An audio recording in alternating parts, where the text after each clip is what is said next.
Hello, everyone. Welcome to our session, Teaching Immigration Differently, University Classroom as an Incubator for Collaborative Research. In this session, we'd like to share our insights from a new and innovative undergraduate course on immigration and immigrant integration. It's a course that features unique partnership with non-academic sectors in the university setting. This course initially started at the Dalhousie University, Halifax, Nova Scotia in fall 2019, and now it is currently offered at Western University in London, Ontario as well. And I'm Yoko Yoshida. I'm a sociologist, and I've been working on developing this new course project. So today, I'm very grateful to present our experience with my colleagues who participated in the very first round of this course. So we have Nabiha Atala. She is an advisor on strategic initiative at Immigrant Services Association of Nova Scotia. Roberto Montiel, he is the coordinator of Halifax Immigration Partnership. And Louise Van Wart, she's a manager of policy and planning at Nova Scotia Office of Immigration and Population Growth. Before we start our session, I'd like to announce that today I'm joining from London, which is located on the traditional lands of Anishinaabe, Haudenosaunee, Nunavut, and Adwandaran peoples on the lands connected with the London Township and Sombra Treaty of 1796 and the Dish with One Spoon Covenant Wampum. Also, my colleagues are joining from Halifax, where I also used to live and work, and we acknowledge that we are located on the Mi'kmaq, which is ancestral and unceded territory of Mi'kmaq people, and we are all treaty people and honor and respect Indigenous peoples on these lands. So in this session, I'd like to first offer the background and overview of our course project from the perspective of this as a course instructor.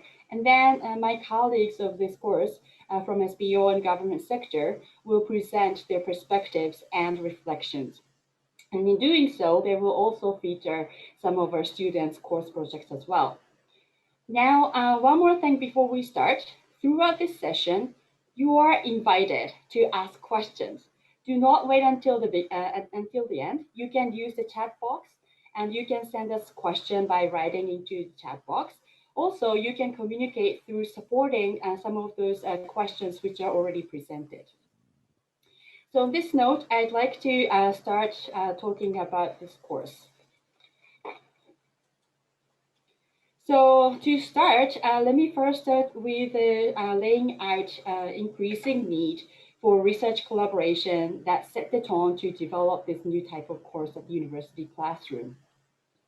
So today, we are facing a greater demand for integrating some sort of scientific or some form of evidence basis in policy planning, as well as programming for settlement sectors and community groups. And as many of us are already familiar with, this evidence-based or evidence-informed decision-making is paramount in our conversation on a daily basis. So that can be reflected in the various aspects of operation, like funding applications or communicating with the greater general public or communicating with the stakeholders.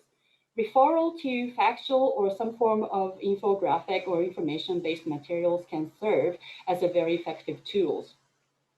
But the production of this sort of knowledge or evidence base, that requires high levels of skill sets. The skill sets to produce knowledge by finding appropriate data, processing those existing data, and turn that into useful information.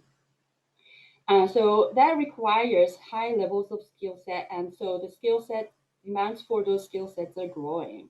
But at the same time, the capacity and resources in some of our offices are not necessarily expanding in the way that the demands is increasing.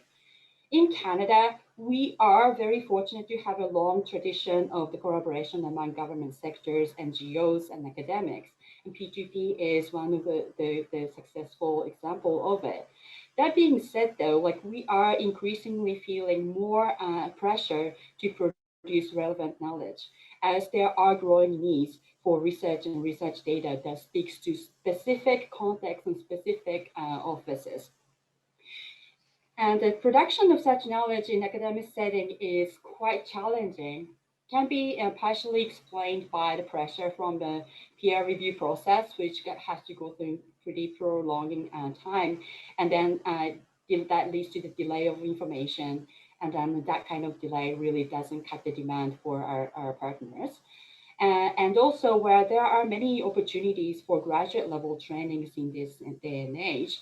However, the question is how to increase the flow of these interested students into those programs. And it is very important to entice students at the earlier stage, namely undergraduate level.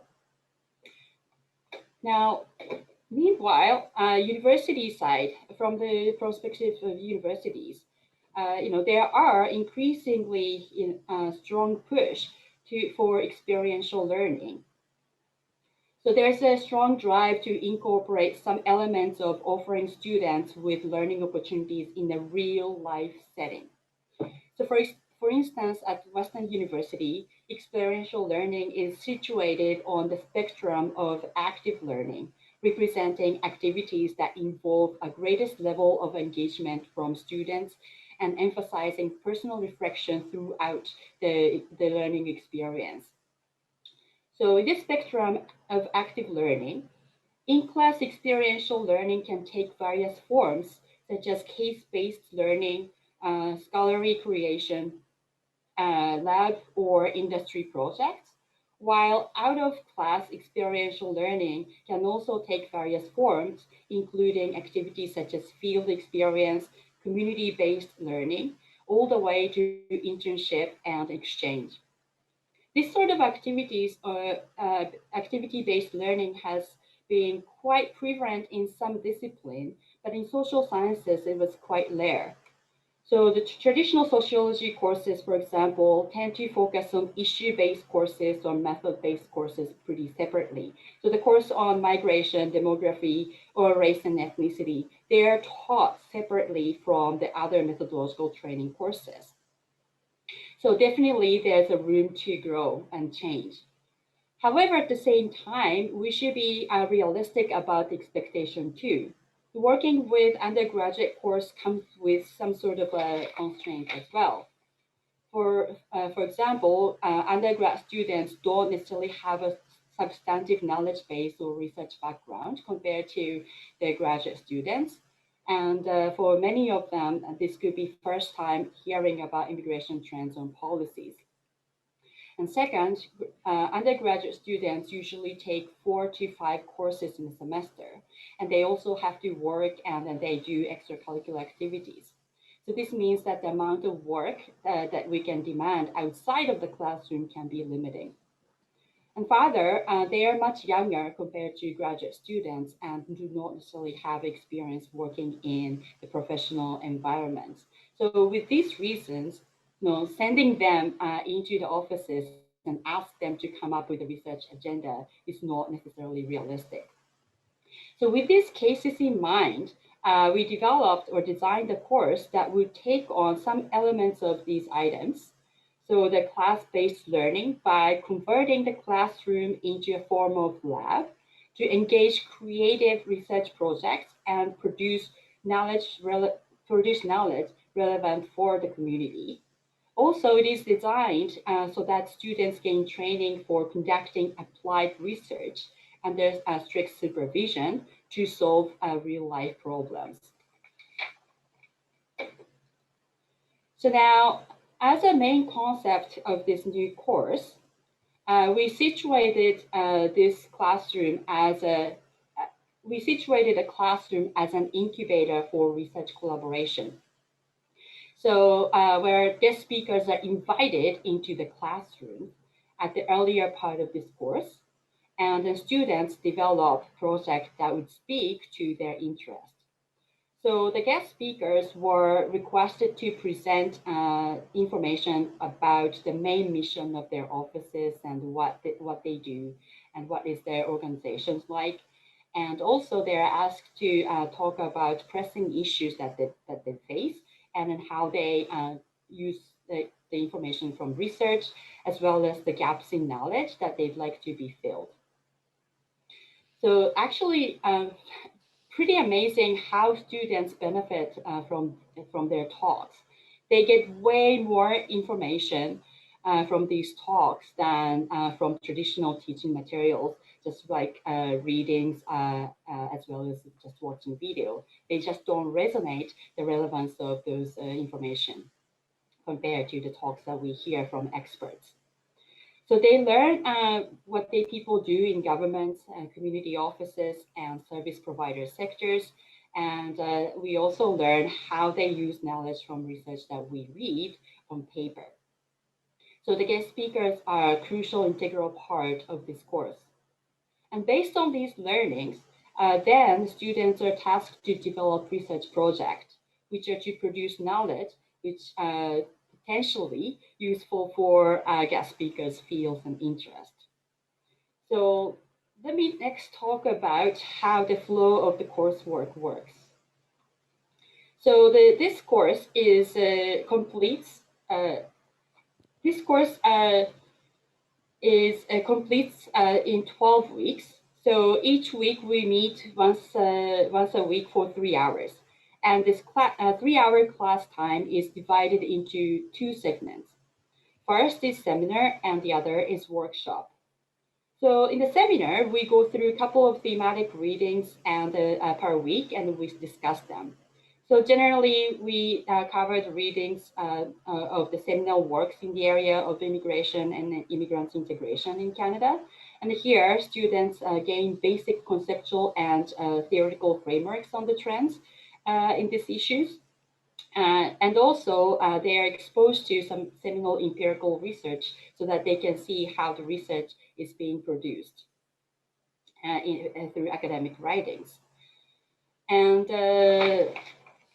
I'm also trying to adjust the contents of this seminar based on the themes that would align with the areas of interest amongst the guest speakers, so that when the time comes for students to decide the course, they have some familiarity in terms of the issues. But each week, we also dedicate about half of the class time for the research workshop. And that's where students learn steps of research process and conduct actual research. So it is divided into 4 phases. The first phase is the learning from experts. So the guest speakers are invited in the first 2 to 4 weeks, 2 through 4, and then they talk about what they do and their research needs. And phase 2 is deciding the phase for deciding the course project. So that happens in the week 5. In the phase 3 is the actual conducting research. So that spreads the weeks over 6th through 11th. So in this 6-week period, we cover the process of literature search, goes into the research data search, and then data analysis and interpretation. And phase 4 is the reporting. So final week is dedicated for the presentation sessions, where students where the guest speakers are invited to talk about their class, invited to the class, and the students present their projects and findings with them too. So it goes very fast. And it's actually really amazing how quickly students can produce a research project. The beginning of the term, they're quite new to the issue, and but in the matter of 3-month period, they are presenting some deliverables and outcomes, and they really pull things together very well. So again, the role of guest speakers are really big here to give them extra drive for their work. So in terms of course overview, how it's being designed. So far, one course is completed and another one is underway. So the first course project started in fall 2019, and this happened at the Department of Sociology and Social Anthropology at Dalhousie University, and it was offered at the third-year level elective course. This means that there is very limited prerequisite, and it was open to a lot of the students outside of the disciplines as well. So this meant that the students came into class came with a very varying degree of topical and methodological backgrounds. So in this course, we had 16 students registered, and they were from sociology, social anthropology, but also the major from history, English, as well as psychology. And for this course, we made it into the group project, and we formed 5 groups, and it worked out quite well because the students came with a different skill sets that complement to each other. And so this year, though, like at Western University, another course is underway, and this time it is offered at the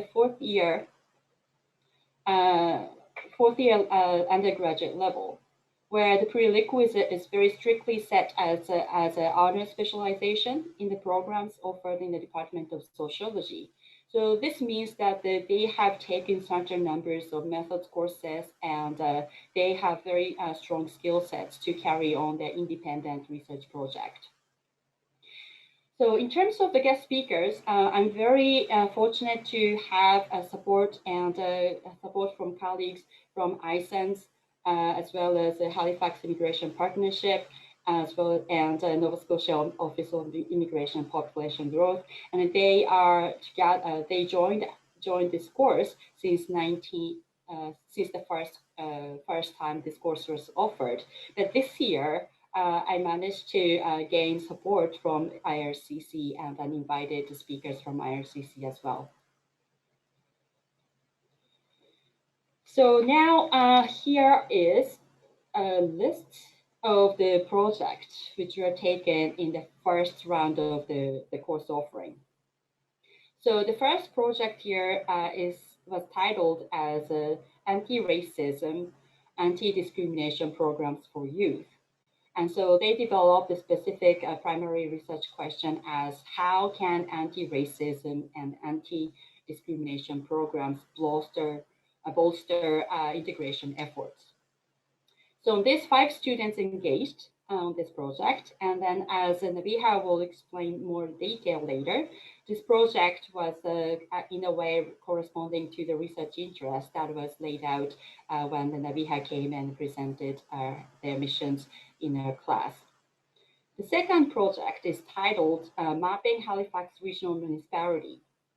So it explores the research question of where are immigrants living in the HRM, Halifax Regional Municipality, and where are essential and community service located. So 3 students worked on this project, and they tackled this, on this project, partially inspired by the talk by Roberto, who talked about in class about sometimes it is very hard to access to the information in terms of the concentration of immigrants in the city as well as the services. And so they worked really hard to explore the data that they could use to produce some mapping projects. And then they also learned the GIS, which is a specific mapping software just to conduct this analysis. So that all happened within 1 semester. That was pretty impressive. The third project was titled the Push and Pull Factor Immigration and Immigration Rates in Nova Scotia. So 4 students explored on this topic, asking for the research question on what are the push and pull factors that influence immigration to and from Halifax and Nova Scotia. So these students studied a theoretical framework from various demographic literature that explains about push and pull factors. Then they applied those frameworks to examine social, cultural, and economic conditions of Nova Scotia, and drawing some evidence from secondary sources to talk about the push and pull relationships. These students engaged with this project, inspired by the presentation by Louise and her colleagues from NSIPG, where they explained the retention of immigrants is one of the key issues in the region. And in that talk, They also talked about how it is important to maintain welcoming communities and public opinions which are very favorable and support immigration. And when you remember what was going on in fall 2019, there's a period of the pre-election of the federal election. And it was a time also that anti-immigration sentiment was concerning around the world. So there was an incident on the billboard in the local highway by the People's Party of Canada in Nova Scotia, which expressed strong anti-immigrant sentiment. And students are very keen on exploring on the issues of public opinions because of that. So two groups engaged in this public opinion related project. One project looked into socioeconomic and demographic factors and how those factors would affect support for immigration, while other group examined how methodological differences such as wording in question or the mode of polling, like the internet-based as well as the telephone polling, how does differences would affect the responses. So as you can see, there are quite eclectic collection of the project, and scope and the research and depth of the inquiry varied uh, uh, quite quite much from project to project. But mostly they were using secondary data, looking into literature, come up with specific questions and search for secondary data and process those data and come up with suggestions and policy recommendations as well. So this here, we see, again, like an eclectic set of research. And these are all, some of them are quite topical, like essential service workers, what would the contribution of immigrants in those sectors. So these are all inspired by the talks that we received in the beginning of this semester.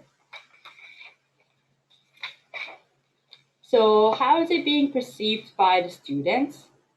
So far, students' feedback is very, very positive.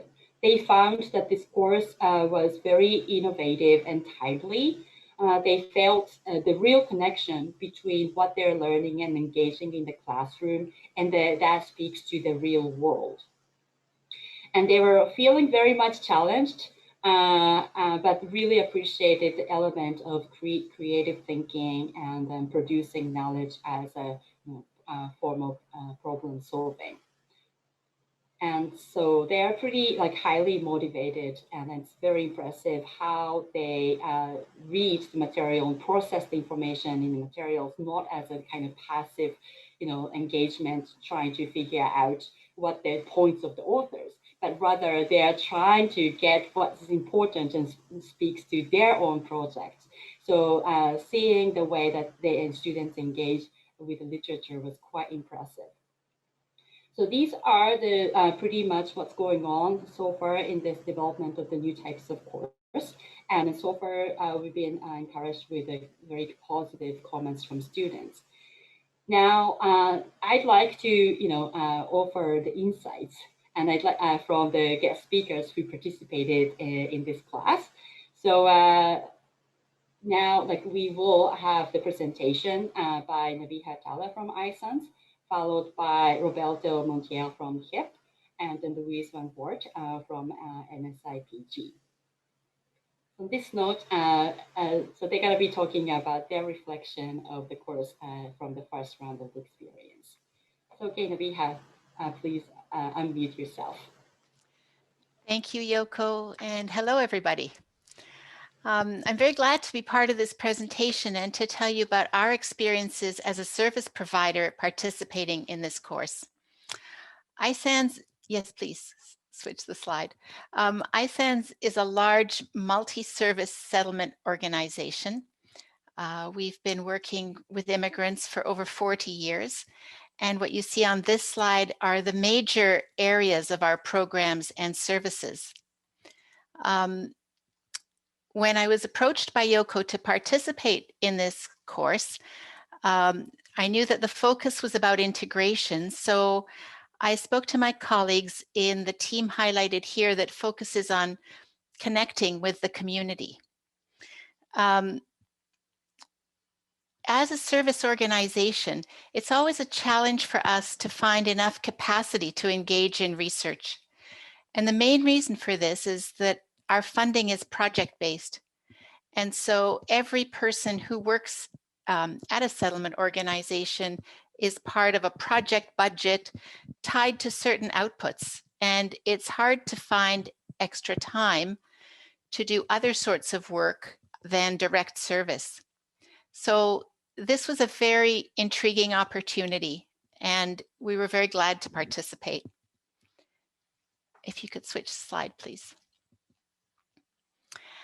One of my colleagues recommended that we engage on this project, which was starting up at the time of the course in 2019. We called it the Stronger Together Project, and it was focused on anti-racism and anti-discrimination for youth. This was a project funded by Canadian Heritage, and it was targeting racialized youth and young adults in Halifax. We had just started the project at the time when we were invited to participate in the course. And overall, this was quite a short project from the time we hired the coordinators until the completion of the report and the manual which they produced was less than 1 year. So there was a lot to cram into that year. Our involvement in the course started by my visiting the class and giving an overview about ISANS and about our services. And then my two colleagues who were coordinating this project also came to speak to the students and describe their plans for this project and their needs for this project. Basically, we were hoping to find some support in identifying best practices so that we wouldn't be starting from scratch with this project, but we would be able to have some guidelines as to what is likely to work with this kind of project, especially focused on youth and what youth will respond to and engage in. So if you could switch the slide, please. The students in the class came up with the research question: how can anti-racism and anti-discrimination programs bolster integration efforts? And under that overarching question, they identified several other questions and set about to find information, reports, and experiences that would support our work. Next slide, please. The three slides here are slides developed by the students, not by me. So they are, in their words, this is their methodology. They focused on academic and gray literature and tried to keep their searches applicable to ISANS, which they were successful in doing. And so they ended up identifying 12 specific programs, analyzing them and presenting 5 of them to us as models of best practices with useful elements that we could use in our new project. Next slide, please. These are the elements that they found in common in the effective programs that they had studied. And this information was really helpful, especially to my colleagues who were coordinating the project. They had already begun the project, so it wasn't a matter of setting it up from the beginning. But the students' contribution confirmed that in some aspects we were on the right path, and in other aspects we could develop certain parts of the project as we went along. I wish that my colleagues who were the coordinators for this project could be here today, but they have moved on, being youth themselves, and they're not working with ISANS right now, so I wasn't able to ask them to join. But I know that they really appreciated the contribution, and they appreciated the interaction they had with the students as well. The kinds of questions the students asked that got them to think, They were encouraged by the interest of the students in their work. And I think that the fact that they were also youth speaking to primarily youth class was a good dynamic, because they could identify with each other in trying to do this work together. Next slide, please. So there were definitely many benefits of this course for us. It's always great to have additional resources for research. And this was a unique opportunity because we were able to identify a very specific need for research that we could use right away, that would be very relevant to our work. And that's a rare opportunity.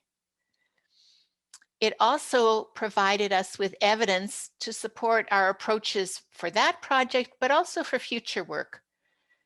Best practices are always helpful to have, and we can now refer back to the work of these students as we develop future projects as well. I believe that for the students in the course, it was a good introduction to the role of the settlement service providing organizations and the settlement sector, and the issue of integration through service provision.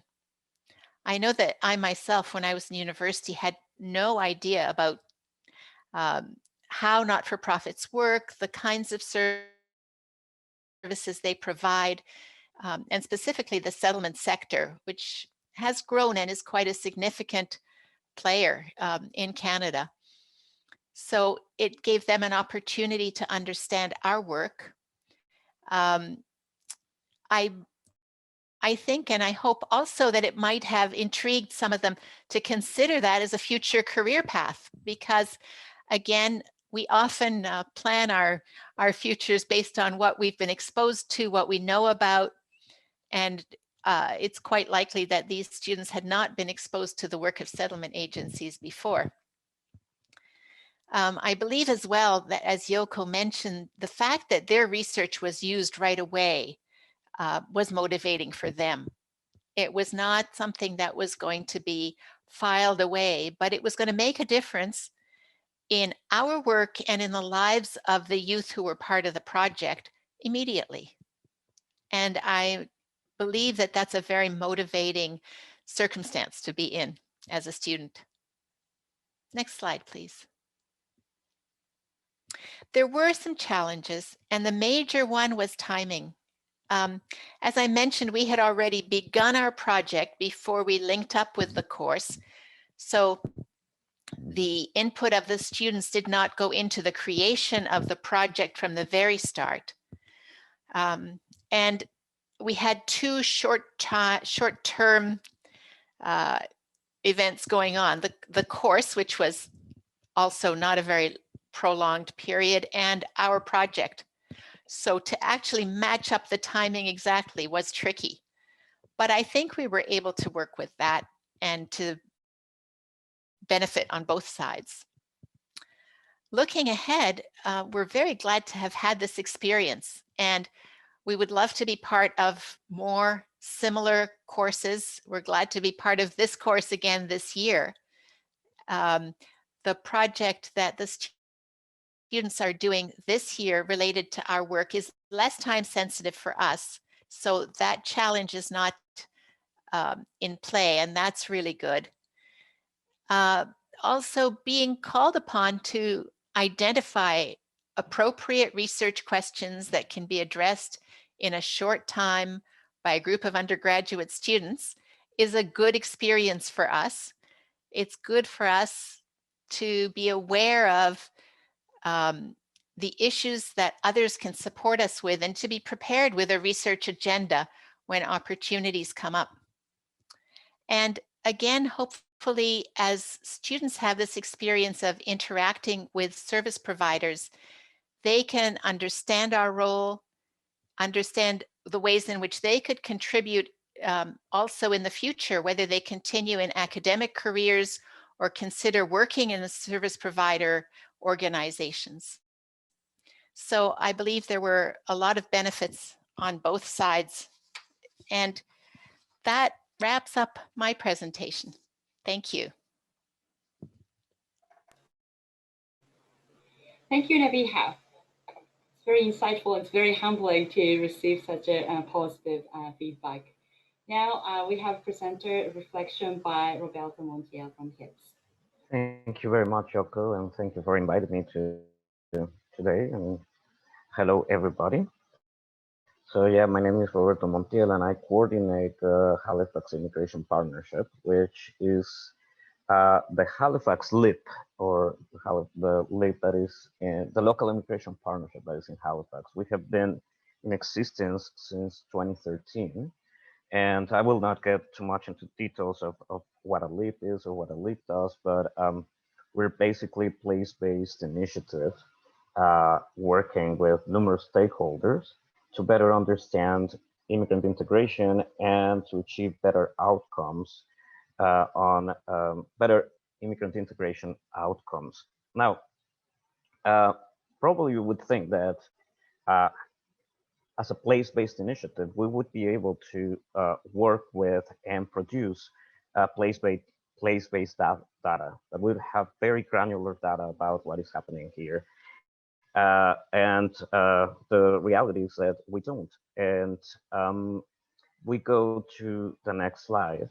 When Yoko invited me to participate in this, to go to her classroom, at that time, we were looking at putting together our proposal for IRCC, and we were working on heavily on sense of belonging and what that meant and how could we foster greater sense of belonging in Halifax as that became kind of the national priority for the proposals. Um, and these questions that you're looking at here, those research questions from the students, are pretty simple and pretty basic. And yet, when we were discussing sense of belonging and we asked these questions, we didn't have a precise answer to any of those questions. And that is problematic. It is very problematic that we cannot answer straightforwardly any of these questions, right? And I am going to say that here I am speaking as a lead coordinator, but because the Halifax LIP or the HIP is housed by the municipal government. We're housed in the Office of Diversity and Inclusion from HRM. In a way, I kind of fall in a gray area in which sometimes I am a municipal employee and sometimes I am not. Sometimes I'm an external advisor. So in a way, the municipal employee is going to speak a little bit more than the other guy today. So looking at those questions, and again, they're pretty simple questions, and yet they're spot on in terms of do we know this? And again, the answer to that is no, we don't. Not precisely. We do have a lot of, we have very good and rich anecdotal information. We have information that's very targeted from service provider to service provider, but we don't have this information that would give us the whole map of HRM. Now, if we go to the next slide, this is something that the students put together in very simply.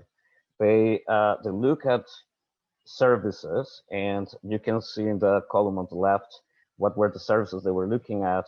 Funnily enough, grocery stores were very prominent on what they believed services, essential services, important services were. But they pretty much what they did was to use Google Maps. And what I will do is I will gloss over their work because it is not for me to present their work. But what I want to say is that with a very simple approach, they were able to produce this. And we can go to the next slide. Um, yeah, they were able to put together this, which looks at all those services that you're looking at on the left, and then district by district, and they are telling us where those services are located, and then they are telling us where are the largest immigrant population and whether they are located in places where there are services for them. Now,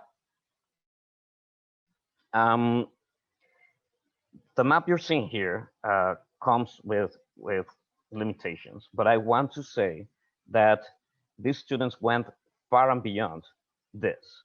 Before putting this together, and their presentation is fascinating, but before putting this together, they produced maps that looked at entry category, countries of origin, uh, recent immigrants versus immigrants who have just arrived versus immigrants who have been here for a long time, second generation immigrants, third generation immigrants. That is remarkable. And yes, what I would say now is this map comes with limitations. Uh, for instance, in terms of services, there are ethnocultural groups, there are family centers, there are community hubs that maybe are not there. In terms of sample size, for instance, with second and third generation, maybe the sample size is not big enough. And we could say many things about that. But here is my point, and we can go to the next slide where there are no points, and I just will be talking now. And hopefully you will follow me here. But here's my point. My point is that when we are looking at students and their approach to problem solving, their approach is what is possible. And that approach produces something on which all of us can build up. When we kind of try to define what thinking outside the box is, it is to think about what is possible with what is available at this time. Now, when we look at kind of how institutionally we approach problems, and here I'm going to say government, and here I'm going to say municipal government more. The way we approach these problems is it even possible? And then after that, there's like a subset of 5 questions that I identified within the time I have been working there, that are questions that are always asked. First, what's our liability? Second, what's the risk? Third, what's the cost? Fourth, what's the protocol, or are there protocols in place already? Fifth, who else is doing or has done it? Which for me is something called the let's not reinvent the wheel syndrome. Now, where this goes is this sense our problems and that what is possible approach into a labyrinth of bureaucracy where simple questions go to die. And we know that simple questions often don't have simple answers, but the answers should be sought, at least initially, through simple enough approaches and then build on that. This, in a way, I want to illustrate this with an experience that we had with the HIP in 2018, when we learned that a group of students from the Nova Scotia Community College produced a map of services. Uh, there were international students and immigrant students. They produced a map of services in HRM out of necessity. That was their research project for their class. But when I say out of necessity, I am going to quote them. When we asked them what was the main motivator for you to produce this map, they said, "Oh yeah, we wanted to get our moms and our dads off our shoulder. So we wanted to make them more independent."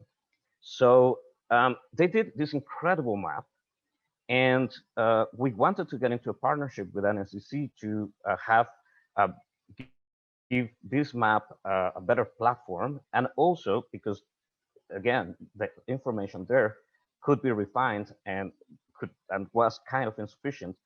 We would, through the LEAP network, we would be able to feed all the services that were that needed to be there. I'm not going to get too long into the story, but when the institution came in, we got from NSCC first a 34-page contract to look at what the partnership was going to look like. Then that contract went to HRM's legal department, and it came as a 50-something page contract. And then by the time that contract was finally signed and everything that needed to be in place was in place, it was the end of 2019. The students had moved on, and they pretty much produced their own platform to put their maps on. So what I'm saying here is that this kind of shows the difference between when we can be proactive and when we are reactive. And what I would say is that most of the work that we see that is coming out of this subset of these questions, these 5 questions, is reactive. It's work that is usually reactive. And usually when we see municipal government shine is in times of crisis, because in times of crisis, there's very little time to react. And because there's very little time not to react or respond, there's just reaction. Because there's very little time, we see things moving. However, this comes also with a lot of problems, because what happens is that sometimes there's no community consultations because there was no time. Sometimes you don't check with your stakeholders because there was no time, and you end up doing things that were unnecessary. So, anyways, I have to make my point. I just saw that I have 2 minutes, so I will make my point. I really like the title of this presentation, and particularly the word incubator resonated strongly with me. I think that captures the potential collaboration between classrooms and what we call the real world, um, to incubate what is possible and then help that to grow and to move forward. Now, speaking as a bureaucrat, what I would say is I would love to see some protocols in place to effectively work with and along students and faculty to build on good research and break through simple questions. Okay, that would be my time. Thank you very much. Great, you are right on the dot. So last presenter, but not the least, is Louise Van Bart from NSIPG. Off to you.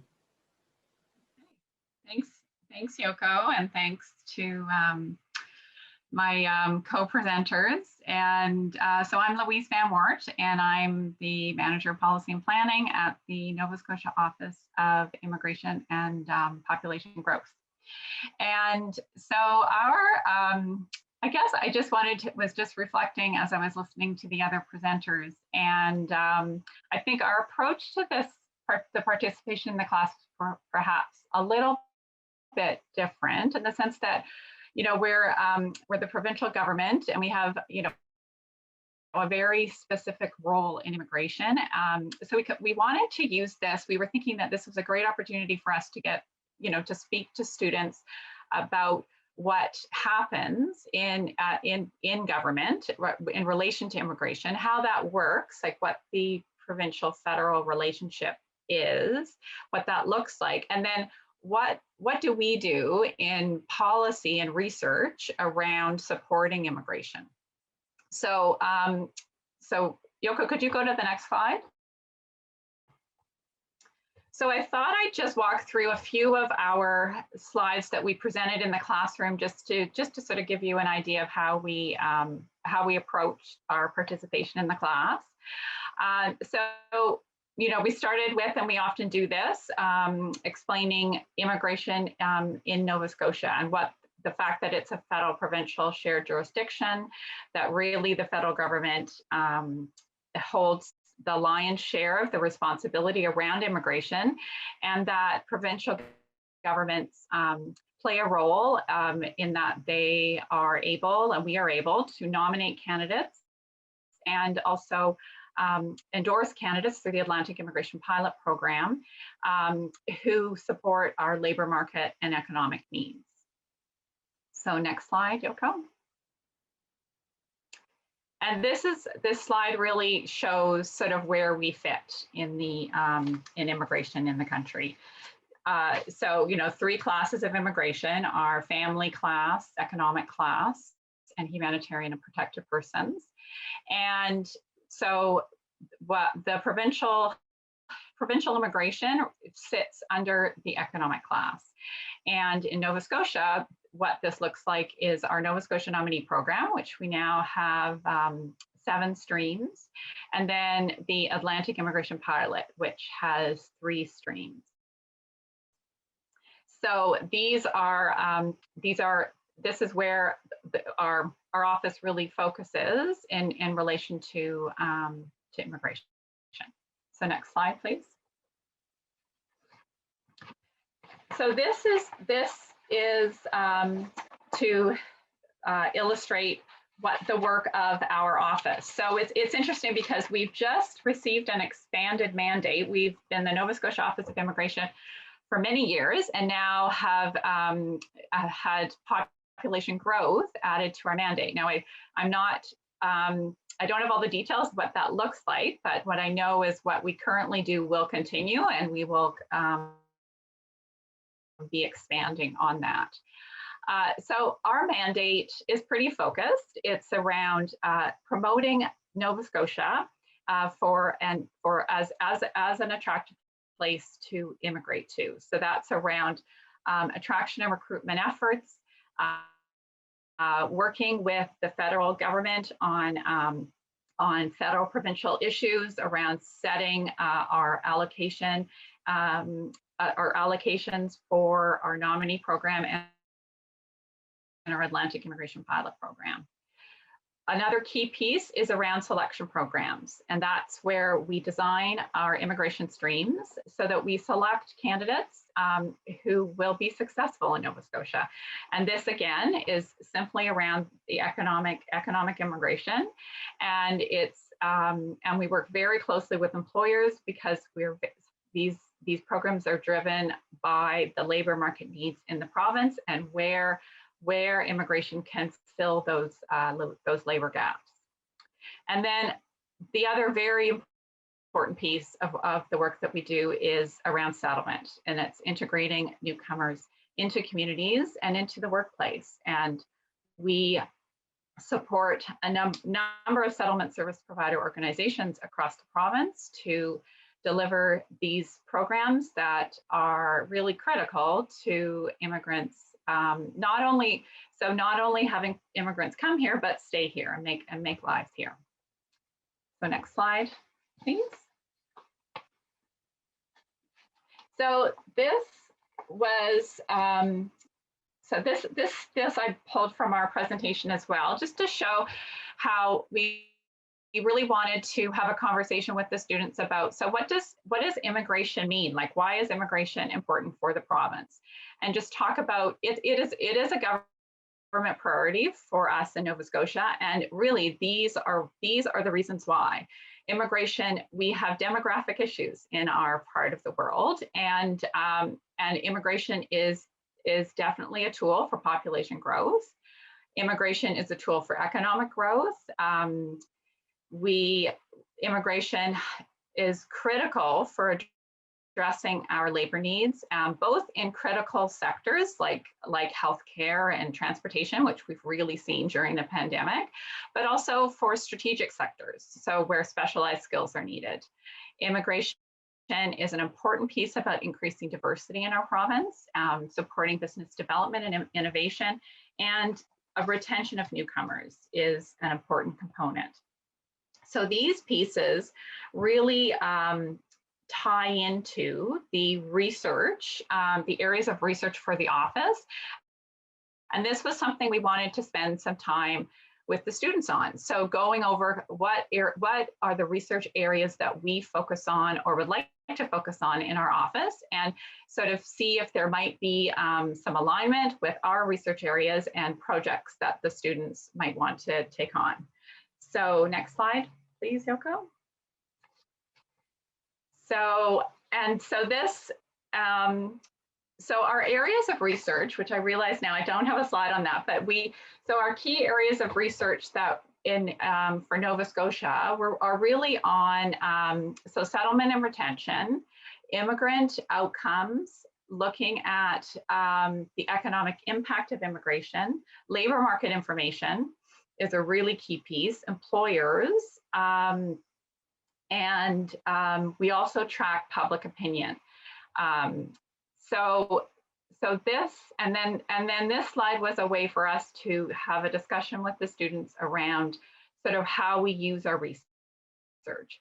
So our labor market research, for example, is really critical for us when we're designing new streams. And in fact, it's a key piece for us even in administering streams. So if we have streams that are targeting in-demand occupations, we need up-to-date information on the labor market, on what occupations we should be targeting.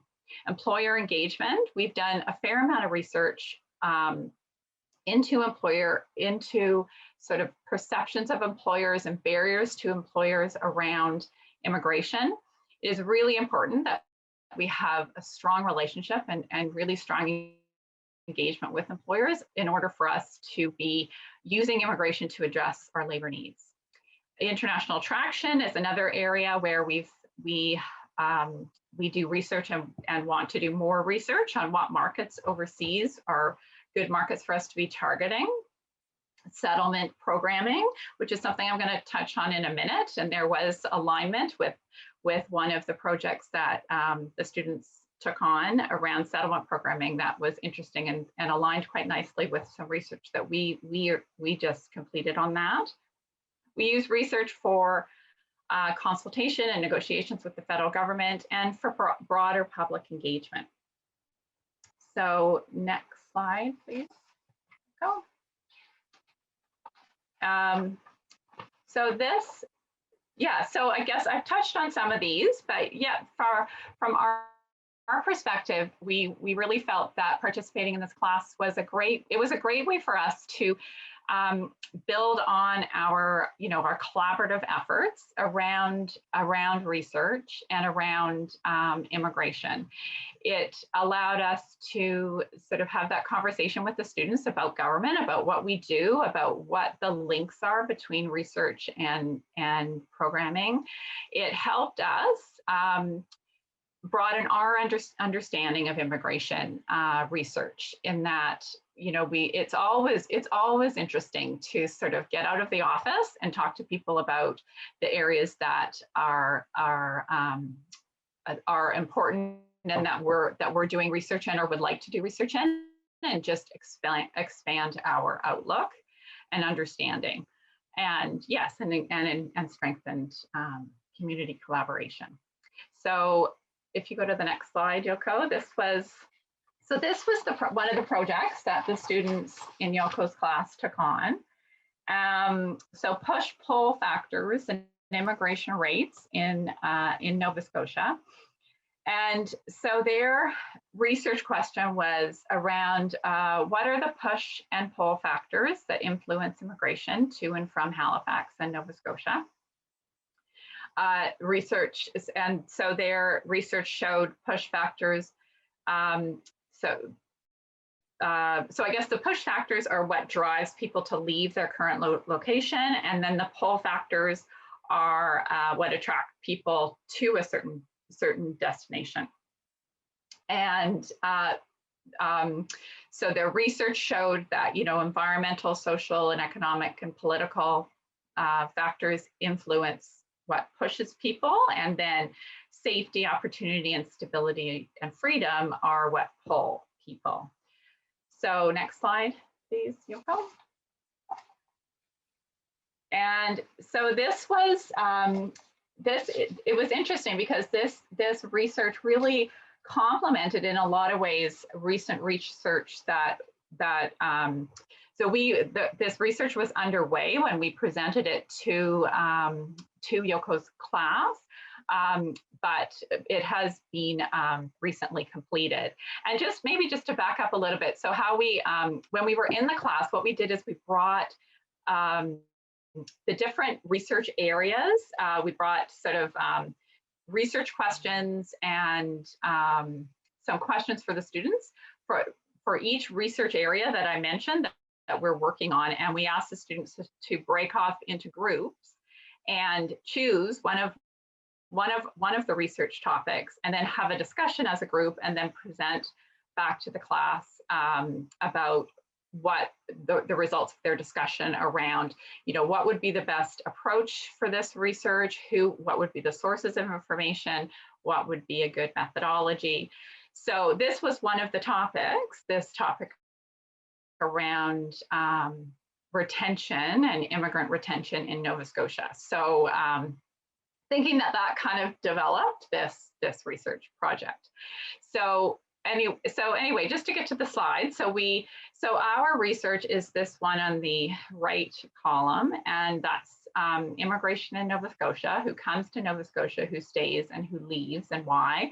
This is research that was done by Dr. Athar Akbari at St. Mary's University for our office. And this research was sort of a first of its kind, in that Dr. Akbari was able to access contact information from immigrants who landed in Nova Scotia between 2011 and 2018, and conducted a survey of that population, and then also did some additional focus groups with individuals who'd immigrated to Nova Scotia and stayed here, and then also those who'd left. He actually went to Calgary and Toronto and did some focus groups there.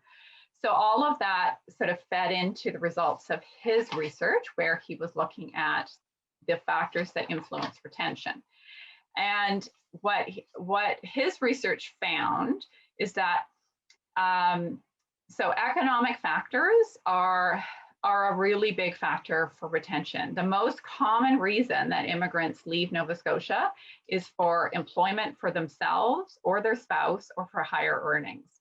And this is interestingly what the students found as well, that you're being pushed because to maximize economic return, which is something which sort of we saw alignment there. Our research showed that the second and third most common reasons for leaving were to be close to family and friends, and to seek better access to culturally related experiences. And that was also a push factor that we see in the students' research. So that there's, you're being pushed because of a lower sense of belonging in the community. And lack of services and lack of familial ties as well are push factors that the students found. Dr. Akbari's research showed that the top features of Nova Scotia that immigrants value, so those who stay, and even those who have left and then are thinking back to perhaps what they miss about Nova Scotia, and those were safe community, quality of life, having a better life for their children, and a community without discrimination. And so the pull factors, it's interesting to kind of see there that we're being pulled because of our cultural and social networks, and family reunification. So the access to services piece is an interesting one that I really think, so the students are showing that that's a key push and pull factor. And what we actually have seen in Dr. Akbari's research is that about 50% of the immigrants surveyed were not using settlement services. And what the focus groups actually showed were that the respondents or the participants in the focus groups were saying that this was due to the lack of awareness and access issues. So that is something that we really do want to delve into some more. And it's also, it's very interesting to see that confirmed in the student research, that it really I think if we can kind of get at that, at what's going on there may be a way for us to even build on the retention that we have in Nova Scotia. So I think that concludes my slides, and I just want to say thank you very much and happy to answer any questions. And Yoko, really appreciate this opportunity. It's always great to connect with students and connect with you. And it's been a really great opportunity for us. I think both the sharing of information and what we've gained from being a part of the class. Great, thank you so much, Louise, and thank you very much, Louise Rubeldo. So now we have, a few minutes, 10 minutes or so to take questions from participants and attendees of this workshop. And so if you haven't had the time to enter your questions, please use the chat box, and you can send me your the questions. And if you already find questions which is interesting, you can also rate it with a like sign. So right now we have a few questions to start. So the first question that that's being asked and I'd like to address is, do you think this would be preferable at the graduate level? Students would be a bit more sophisticated and more background. So Nabiha, Luis, Roberto, do you have any reflection on that? Or I can weigh into to this question after hearing your voice. Okay, Nabiha. Possibly yes, but I think that the undergrad students did a remarkable job considering that they didn't have the background. And I think that it's great to support this kind of activity at the undergrad level and foster it and develop it. So I see benefits in it being at the undergrad level for the students for sure. And I don't see, and I think it was valuable for us, even though they might not have had the background. They worked hard and did a good job and they were able to help us. Great. Luis, Roberto? Yeah, no, I agree with Navica. I think that it is good that it was encouraged at an undergraduate level. Having something like this at a graduate level would come with different advantages, and it would be good. But I was very impressed by the work of the students at that level. I would just echo what the other panelists have said. I think, I think there are pros and cons to both having the undergrad and the graduate students participate in something like this. Yeah, to add to that, yes, like we are trying to develop some of these elements in the graduate level courses here at Western as well. And then I think my colleague is also providing policy-based research. And it's not necessarily quite open to the community partners right yet, but I'm sure that it's going to be opening up in the future. And that being said, I think that, it is important for us to open up the kind of like entry point. So having students exposed to this level of the training at undergraduate, I think they can achieve even higher when they go into the graduate level work. So they start out with a more sophisticated research background as well as the knowledge base. So I think at the master's level, what they can succeed in the master's level or PhD level, I think we can push the bar a little higher as well. Okay, let's go to the second question. Okay, so how were you able to modify the course in accordance with the COVID-19 restriction, especially when it came to field work and volunteering? Well, actually, this course, just to clarify, if I wasn't so clear about this, I'm sorry about that. In this course, by definition, we designed this course as a kind of lab inside a classroom. So instead of like placing students outside in the volunteer work in the NSOI or ISANS or Belson's HIP place, we brought in the experts into the classroom. So we did not necessarily have to make that much of adjustment for that. But that being said, which goes to the next question, similar question, like between in-person and online classes, the different modes of participation have an impact.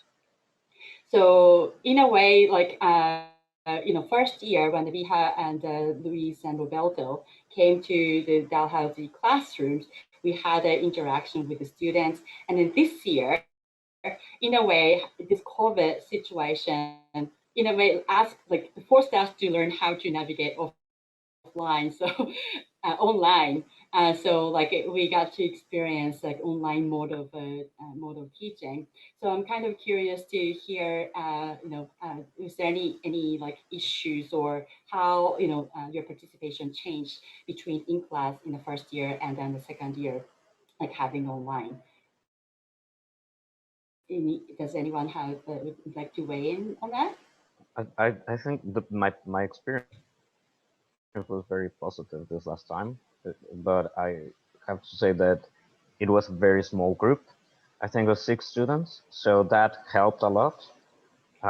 Yeah, others some. I would say, Yoko, that I really enjoyed. I mean, I enjoyed participating in both classes, and was actually surprised at how much interaction we could have on the Zoom class. And I think part of that is to Roberto's point around it being a small class.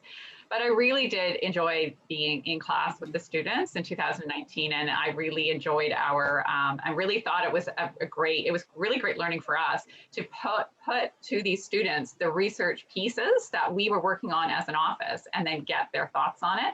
And we weren't able to do that on Zoom, partly I think because of the cost size, and just partly because we just didn't have the knowledge or comfort level around breakout groups and things like that. Yeah, I remember Louise, you came in the class, and then there's a quite bit of interactive component, breakout sessions, and it's also in a way limited, with the online. So there's a slightly different like the mode of interaction for sure, but I could still see that the levels of engagement with the students are still quite high. Naviha, do you have anything to weigh on this? I think that it's still an open question because that course is going on and we haven't seen the students' work yet. And I think that's it's how engaged did they feel, and what will they come back with will help to answer that question. I do have to say that, like Louise, I really enjoyed meeting them in person and being there on site. Yeah, well, in a way, I don't know what's going to be the opportunity in the future if there's any funding to bring in the people from outside of the city to the classrooms at Western. I have to search for some funding route for that, but like one thing, one benefits that I'm finding in this, one silver lining that we could find in this COVID situation, that we learned how to work on online space, and that was very fortunate for me to have the partners from outside of the region coming into the classroom in the different cities. And then I'm very motivated that it's possible to expand our partnership in the future moving forward. But that being said, I will see if there's any funding opportunity that we can bring in the guest speakers in the future as well. And so we have a few more minutes and a few more questions. And so this is a course on immigration and integration, and this actually happened listed under sociology or sociology and social anthropology in this area. Are there any other subject areas or disciplines to replicate this sort of collaborative course? I could see, potential in many other disciplines, and but I'd like to first ask, our colleagues to weigh on this issue. Like, is there any specific disciplines like others, outside of sociology? Can you think about any other disciplines that could be replicated, this kind of like collaborative research production? We have worked with people in social work, economics, geography. Those three stand out for me. I think also health services, health studies are all disciplines where we've had some interaction with academics in our context. Yeah, I can see those areas are pretty like doable. The only thing is that we need to develop to bring in instructors who be willing to have this kind of like network and collaborative work. Roberto? But I would say that, yeah, similar to Nabika, the other course where I've also been participating regularly is from the School of Planning, Dalhousie. Yeah, there's a lot of crossovers. Yeah, I can see. Yeah, the planning, School of Planning or Civil Engineering, as well as yeah, Geography, Poli sci, Economics, Public Administration, the management, even like some courses in law or medicine, public health. I can see that's possible to develop that network. Okay, so now let's go through maybe a few more questions if you could stay. I'm wondering if you have a syllabus to share. Yes, I believe that we can share syllabus at least for this year's one through the website from the Western website. But if you send me an email, then I can share my syllabus definitely for sure. So if you are interested in like syllabus, I can send you my syllabus. You can reach me at yoko.yoshida@uwo.ca. My first name, yoko.yoshida@uwo.ca. So a couple more questions. Do I have a course in Pennington, BC? I don't know if there's any courses like this in your region, but like at Western, this course is being delivered this year, and then I'm working with my colleagues in in Ottawa and Nova Scotia. And then if you are interested in like how you can join, I'd be very happy to speak with you. And I'd be thrilled if I could get to learn of the your work in BC and somehow like reflect some of your research interest in the future iteration of the course. In terms of next year, I'm slated in to teach in next fall semester. So maybe if you like, yeah, you can send me an email and then we have a chat over it. Be definitely happy to do that. And so in the end, last question is: did the guest speakers have a hand in grading? Not quite. I actually got asked them to provide the feedback, but I did not ask them to offer the grading. But that could be very interesting thing to elaborate in the future. So anything to add, Roberto? I asked for an A plus for the students who did the thing there. I don't know if they got it, but they should have gotten an A plus totally.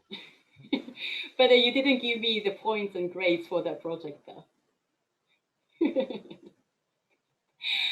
Okay, that was very exciting and motivating and encouraging to share our experience, and I'm very happy. Okay, I'm very happy to have a conversation with the audience. So thank you so much for the presenters, and thank you so much for everyone who attended this section and workshop. And I'm very happy to keep in contact for the future collaborative research project. So thank you very much. Have a good day and stay well.